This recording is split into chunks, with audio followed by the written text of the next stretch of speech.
Guys, আপনারা সবাই কেমন আছেন? আশা করি সবাই ভালো আছেন। আমি আর আমার পাতি আজকে যাচ্ছি শুভ নববর্ষ অথবা পহেলা বৈশাখ দেখার জন্য ময়মনসিংহে। দেখি ময়মনসিংহের পহেলা বৈশাখ কেমন হয়। আশা করি আপনারা সবাই আমাদের সাথেই থাকবেন এবং দেখবেন ময়মনসিংহের পহেলা বৈশাখ ঠিক কেমন হয়।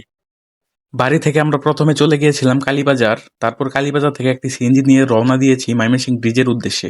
এই রাস্তা দিয়ে ময়মনসিংহ যেতে আমার অনেক বেশি ভালো লাগে, কারণ হলো এর নান্দনিক সৌন্দর্য। পুরো রাস্তাটির বেশিরভাগ অংশই গিয়েছে ব্রহ্মপুত্র নদের পাশ দিয়ে এবং মাঝখানে রয়েছে এশিয়া মহাদেশের সবচেয়ে বড় কৃষি বিশ্ববিদ্যালয়। তাই পুরো রাস্তাটির সৌন্দর্য অনেক অনেক গুণ বেশি।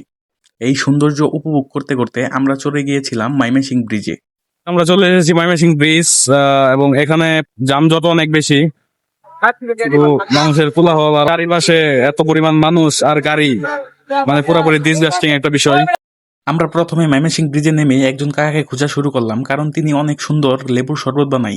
কিন্তু অনেক খোঁজাখুঁজি করার পরও আমরা সে কাকাকে পেলাম না। অবশেষে আমরা আরেকজন কাকার কাছে গেলাম, দেখি তিনি কেমন শরবত বানাই। কাকা শরবত বানানো শুরু করলো এবং শরবত খাওয়ার পর যা মনে হলো এই শরবতকে 10-এ 6 দেওয়া যায়। তারপর আমরা একটি রিক্সা নিয়ে চলে গেলাম আমাদের মূল গন্তব্য সার্কিট হাউসে। তো আমরা চলে এসেছি ময়মনসিংহের সার্কিট হাউসে। এখানে একটি মেলা অনুষ্ঠান করা হচ্ছে।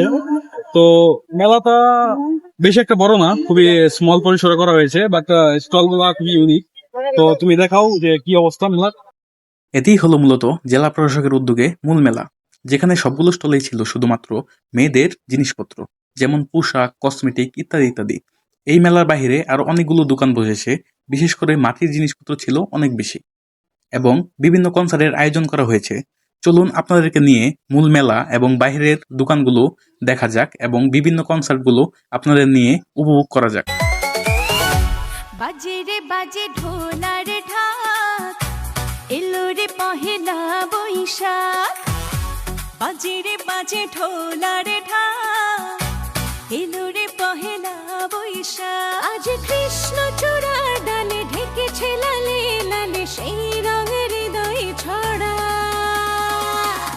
বাজে রে বাজে ঢোলার ঢাক, এলো রে পহেলা বৈশাখ।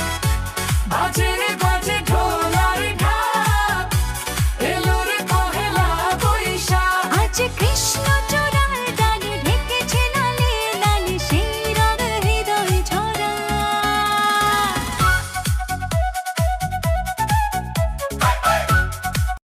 বাইরে ভাই এত পরিমাণ মানুষ, কি আর বলবো। দেখেন আমরা কি পরিমাণ কষ্ট করে তারপর জয়নাল আবেদীন পার্কে ঢুকছি। সামনে পিছে ডাইনে বামে যেদিকেই চাই সেদিকেই শুধু মানুষ আর মানুষ। মনে হচ্ছিল ময়মনসিংহের 50% মানুষ এখানে চলে এসেছে। আসলেই ছিল তেমন।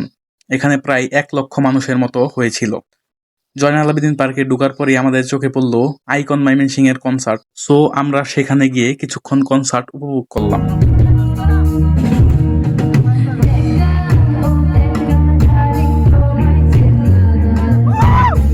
আমি আছি আছি শুধু তোমার অপেক্ষায়, আমি আছি আছি শুধু তোমার অপেক্ষায়। তুমি আমার জানের জান, তুমি পরার পাখি। দিও না তোমাকে, দিও না জীবনকে। আছো দাঁড়িয়ে আমার মনে, হাজার ঘিরে সব ছাড়িয়ে, শুধু তুমি আমার। কনসার্ট উপভোগ করা শেষে আমরা একটু সামনে যেতে দেখি একজন লোক বিয়ার হেডসেট নিয়ে বসে আছে। আমরা সেগুলো এক্সপিরিয়েন্স করার জন্য চলে গেলাম তার কাছে। বিয়ার হেডসেটগুলো ছিল ম্যাটার, যার জন্য একদমই রিয়েলিস্টিক ছিল। শুভ সেখান থেকে ইটালির ভেনিস শহরটি এক্সপিরিয়েন্স করলো, আর আমি এক্সপিরিয়েন্স করলাম সমুদ্রের তলদেশ। সমুদ্রের তলদেশের প্রাণীগুলো ছিল একদমই রিয়েলিস্টিক, দেখে একদম জীবন্ত মনে হচ্ছিল। তারপর একটু সামনে যেতেই আমাদের চোখের সামনে পড়লো এই দৃশ্যটি, যেখানে মেয়েরা দোলনায় দুল খাচ্ছিল। তারপর দেখলাম আমাদের সবার প্রিয় ব্রহ্মপুত্র নদ, যার দৃশ্যটি ছিল অসাধারণ। এই জায়গাতে আসলেই আমার মন ভালো হয়ে যায়, কেন জানি না, তবে এই জায়গা আমার অনেক পছন্দের একটি জায়গা। তারপর আমরা চলে যাই কিছু খেতে এবং এখান থেকে বেলপুরিগুলো খাই এবং বেলপুরির টেস্টটা খুব ভালোই ছিল। আর এখানে দেখেন বাইরে ভাই কি পরিমাণ মানুষ ভাই, মানুষের যন্ত্রণা, মানে কোনো দিকে যাওয়া যাচ্ছিল না। আর এত পরিমাণ মানুষ হয়েছিল যে আপনি লড়াচড়া পর্যন্ত এখানে করতে পারবেন না। হাঁটতে হাঁটতে সামনে পড়লো একটি সোডার দোকান। অসহ্য গরম, তাই সোডা না খেয়ে কোথায় যাই, যেহেতু লেমন সোডা তাই অনেক ভালো হবে। তাই বাইকে বললাম খুব সুন্দর করে 2 কাপ সোডা বানিয়ে দেওয়ার জন্য।